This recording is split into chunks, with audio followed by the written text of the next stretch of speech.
Hello, magandang araw mga kapatid, magandang umaga, tanghali, gabi sa inyo kung nasan man kayo. Medyo nahirapan akong tumingin sa camera kasi wala yung salamin ko, pero diretso tayo. Naiwan ko sa Manila, nandito ako ngayon sa probinsya. Napakainit, no? At sana kung nasan man kayo ngayon ay nasa maayos kayong kalagayan. Dito sa Pilipinas, mainit, pero okay pa rin yung mainit kaysa sa sobrang lamig ng weather. Pinapapawisan nga ako, kita. Ngayon, excuse me. Ngayon, mga kapatid, ang pag-uusapan natin ay tungkol sa addiction. Okay? Ano bang klase ng addiction? Maraming addiction. Addiction sa sugal, sa relasyon, babae, sa sex, pornography, diba? Addiction sa pagkain, sa alak, sa drug. Nawala yung boses ko doon sa droga, sa maraming bagay. Lahat ng yan ay kasalanan at hindi nakakalulog sa Panginoon. Ngayon, hindi mo kayang baguhin sarili mo at si Lord lang ang tunay na makakapagpabago sa atin. Amen? So, mga kapatid, kung meron kayong mga kamag-anak, mahal sa buhay, o kayo mismo at ay may addiction o may sin na hindi nyo ma-overcome. Hindi nyo talaga yan ma-overcome by your power or by your strength, but only by the Spirit of God. Amen? Ako nga nung araw, kapatid, ay ang addiction ko ay alcohol, sigarilyo, sugal. Oo nga pala, nakalimutan ko nun, pero nakakasino rin ako nung araw. Excuse me. Pwede rin actually, drugs nga rin ako nung araw. Hinahanap ko yung sulat ng mother ko nang sinilatan niya ako noon. Iba talaga ang prayer ng magulang, Sinilatan niya ako para sabihin na tigilan ko na daw yung pagdodrog ko. Teka, kapatid, susubukan kong hanapin at baka makita ko pa. I-share ko sa inyo. I hope makita ko. Ayun, so ikikwento ko muna. Kapag nakita ko, ko na lang, ipopost ko. Ngayon, so kung may problema ka sa asawa mo, sa anak mo, o sino man, kahit sarili mo, na dumadanas ng addiction o sadyang matigas ang ulo, hindi marunong umunawa, pasaway, konsolisyon, alam mo, God is teaching us to be patient and to be hopeful in the Lord. Umasa ka, kapatid, kasi ako hindi ko akalain na malalagpasan ko rin yun sa buhay ko. Parang walang direksyon ng buhay ko nung araw. Wala nang natitira nga sa sahod ko. Sabi ko sa inyo, diba, dun sa ibang videos ko, sa trabaho ko sa isang telecoms company, 12 years ako dun. Ang ganda-ganda ng trabaho ko. Walang nangyayari kasi nga ay lagi akong nakainom, lagi lasing. Pag may pera ka naman, susugal mo. Diba, puro pang sarili.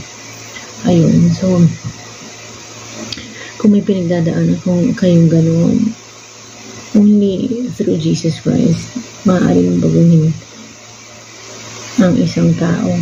Only si God lang. Hindi mo siya kayang baguhin kahit ang sarili mo hindi mo kaya genuinely, kasi babalik at pabalikan sa gano'n. So magagawa natin by the Spirit of God. At kung meron man gano'n, maging patient tayo. Living testimony ako yan. Hindi ko kayang baguhin at hindi ko nababago sarili ko. Kahit ngayon na naka-Lord na ako at, kahit ngayon na naka-Lord na ako at may relationship na ako kay Lord, nagkakasala pa rin ako at marami pa rin akong kailangang ituwid sa sarili ko. And I'm praying to the Lord na tulungan ako to make me always a better person for His glory. Amen? Kaya yun,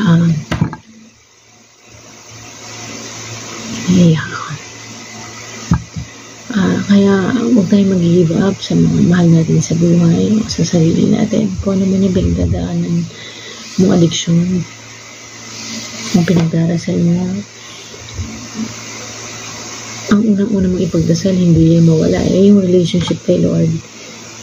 Una mong ipagdasal na masumpungan mo, only yung relationship mo kay Lord ang kayang magbago ng sitwasyon mo. Kasi iba sabi nga sa salita ng Panginoon, the old is gone and the new has come. Bago ka ng creation.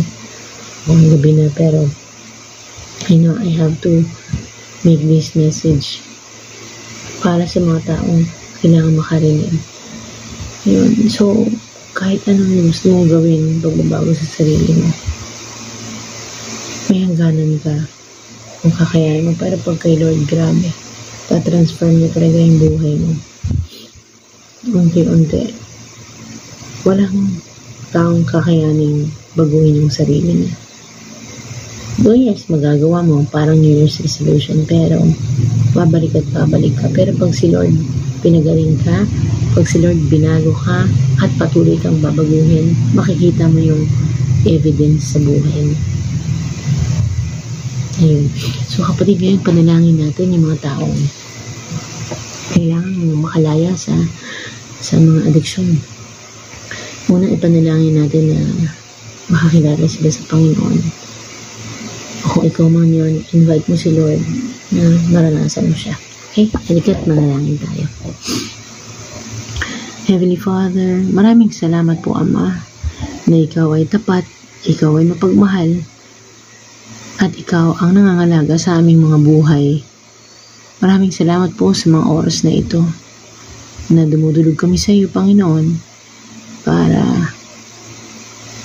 humiling ng pagbabago sa aming buhay. Una, Panginoon, nais ka naming maranasan sa araw-araw na it's like we want to meet you every day like never before. We want to meet you every day afresh and new.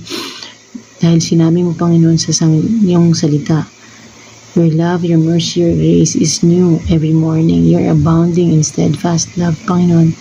Maraming salamat po, Panginoon. Lord, we pray na ma-restore or yung mga walang relationship sa Panginoon, magkaroon ng relasyon para ikaw ang tunay na magbabago sa amin, Panginoon. Bibigyan mo kami ng bagong spirito. The Holy Spirit will dwell in us in Jesus' name, Panginoon. At para naman po sa mga mahal namin sa buhay na who's into addiction right now, pornography, maaring di namin alam, may pinagdadaanan ang aming kasambahay, Panginoon, ang mga pamilya, maaring yung nanonood dito, Panginoon, can be gambling, pag-inom, paninigarilyo, maraming bagay, Panginoon, sugal, Panginoon, o pagkain, adik sa pangungutang, may mga ganun, Panginoon, di ba? Addiction sa anger, Panginoon, lagi nilang galit, addiction sa Panginoon sa mga bagay na hindi nakalulugod sa iyo, Panginoon. Lord, we pray by the power of the Holy Spirit, Lord God, vested in us, Panginoon, we pray, Panginoon, baguhin mo bawat isa sa amin, Panginoon, na maging kawangis ni Kristo sa araw-araw, Panginoon. Lord, we cast out by the power of the Holy Spirit any thought, any deed that is not pleasing in your sight by the blood of Jesus, Panginoon. Kami po ay nagsusumamo sa inyo, Panginoon. Baguhin niyo po kami, Panginoon, unti-unti, Panginoon, at bigyan niyo po kami ng kalakasan, ng kagalakan, Panginoon, na nagmumula sa inyo para magawa ito, Panginoon, hindi sa aming kalakasan, kundi sa inyong Espiritu, Ama. Salamat po, Jesus, na binibigyan mo kami ng bagong buhay, at ganun din po ang aming mga pinagdarasal sa mga oras na ito. Bigyan mo po sila ng bagong buhay sa inyo, Panginoon, at puspusin ng Espiritu Santo. Hallelujah. We praise you, Lord God. We lift up everything into your hands, Heavenly Father. Thank you that it is always a yes in Christ, and yes and an amen in Christ Jesus. We pray all these things by the power of the Holy Spirit and by the powerful name of our Lord and Savior Jesus Christ, who lives and reigns forever and ever. Amen and amen. Hallelujah. Ay, nasa gilid pala ako, kapatid.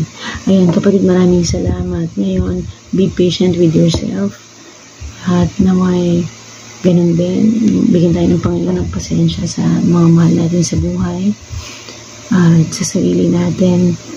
Dahil kung tayo may pinagdadaanan din sila. So even I myself, minsan, yung pinapanalangin sa Lord, diba? To grow in patience, in love, and understanding sa aking asawa na may pinagdadaanan sa aking sarili. You know, kaya kailangan natin si Christ every day. Kailangan natin ang Panginoon araw-araw. Kasi kung wala si Lord, paano na lang? Diba, ang pangit, gumalaw sa araw-araw na walang Lord. Chaotic, magulo, walang kapayapaan. walang direksyon, di ba? Kaya iba pa rin, pipiliin pa rin natin ang buhay na kay Kristo. At ayun ang panalangin natin sa sarili natin at sa ating mga mahal sa buhay. Kapatid, God bless you, and may the fellowship of the Father, Son, and the Holy Spirit be with you and the rest of your family.